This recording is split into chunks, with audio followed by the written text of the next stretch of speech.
Assalamualaikum warahmatullahi wabarakatuh.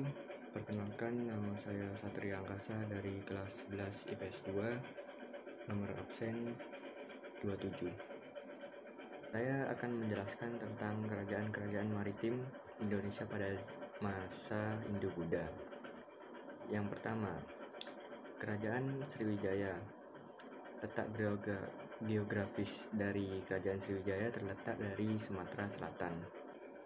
Diperkirakan pusat pemerintahnya terletak di tepi Sungai Musi atau di sekitar kota Palembang sekarang. Luas wilayah laut yang dikuasai Kerajaan Sriwijaya menjadikan Sriwijaya menjadi sebagai kerajaan maritim yang besar. Sumber sejarah dapat dibagi menjadi dua, yaitu sumber dari dalam negeri dan dari luar negeri. Sumber dari dalam negeri berupa prasasti Kedukan Bukit, prasasti Telaga Batu, prasasti Talang Tuwo, prasasti Karangberahi, prasasti Ligor, prasasti Kota Kapur, prasasti Nalanda, dan Candi Muara Takus. Sumber dari luar negeri menerangkan kerajaan Sriwijaya adalah berita Cina, berita India, dan berita Arab. Kehidupan politik dan pemerintahan. Sejak abad ke-7, kerajaan ini sudah memperluas wilayah kekuasaannya. Kerajaan ini mencapai masa puncak kejayaan pada masa pemerintahan. Pada abad ke-8 dan 9, kerajaan Sriwijaya mencapai puncak kejayaan yang diperintah oleh Raja Balaputra Dewa. Selain Raja Balaputra Dewa, raja-raja yang pernah memimpin kerajaan Sriwijaya yaitu Dapuntahyang, Sri Jayanasa, Sri Indrawarman, Balaputra Dewa, dan Sri Sanggara Mawijaya Tunggarwarman. Faktor penyebab kerajaan berkembang yaitu letaknya yang strategis, runtuhnya kerajaan Funan di Indochina, Vietnam, memiliki armada laut yang kuat.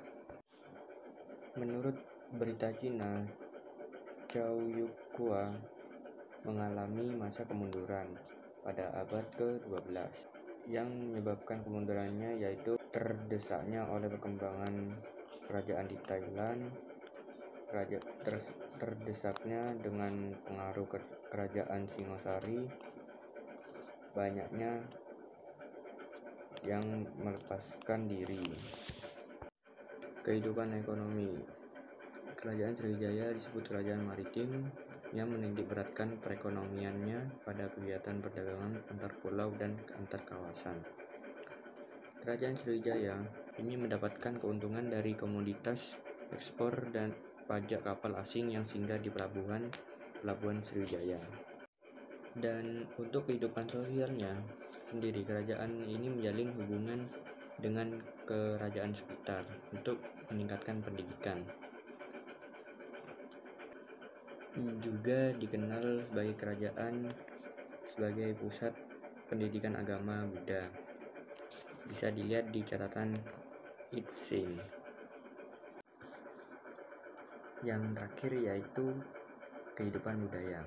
Dari kerajaan Sriwijaya bisa dilihat dari masyarakat kerajaan ini tidak menerima budaya asing begitu saja.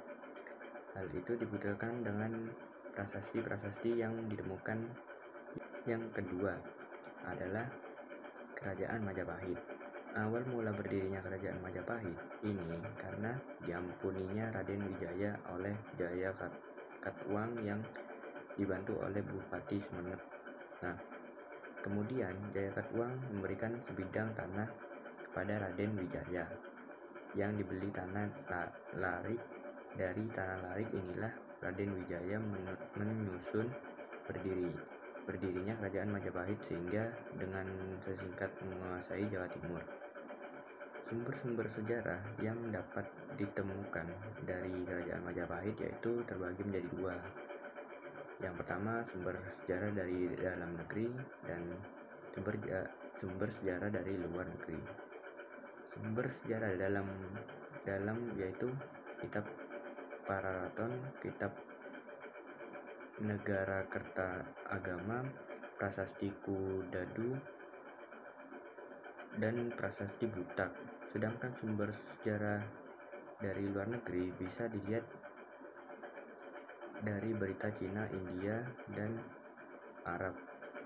Selanjutnya adalah kehidupan politik dari kerajaan Majapahit.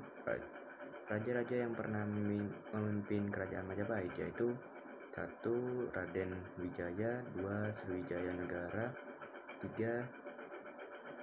Tribhuwana Tunggadewi, dan yang terakhir adalah Hayam Wuruk. Pada masa pemerintahan Hayam Wuruk ini, kerajaan Majapahit mencapai puncak kejayaan. Pada masa ini juga terjadi perang Bubat, yaitu perselisihan antara Pati Gajah Mada dan penguasa Pajajaran sehingga menewaskan putri penguasa Pajajaran. Dari peristiwa Pati Gajah Mada mengalami kegagalan politik. Selanjutnya adalah faktor-faktor yang kemunduran dari kerajaan Majapahit adalah terjadinya perang Pagrek atau perang saudara, dan masuknya agama Islam di wilayah Jawa Timur. Selanjutnya adalah kehidupan sosial kerajaan Majapahit. Masyarakat kerajaan Majapahit beragama Hindu. Masyarakat ini juga beranggapan bahwa raja adalah jelmaan dewa, sehingga raja memegang kekuasaan tertinggi dalam pemerintahan. Kehidupan ekonomi kerajaan Majapahit yaitu agraris, bisa dilihat dari letak berada di pedalaman dan dekat dengan aliran sungai, sedangkan maritim bisa dilihat dari angkatan laut yang sangat berpengaruh di Nusantara. Yang terakhir adalah kehidupan budaya kerajaan Majapahit. Kehidupan budayanya bisa dilihat dari peninggalan kerajaan Majapahit, salah satunya adalah Candi Panantaran di Blitar. Sekian penjelasan dari saya tentang kerajaan maritim Indonesia pada masa Hindu Buddha. Jika ada salah kata mohon dimaafkan. Wassalamualaikum warahmatullahi wabarakatuh.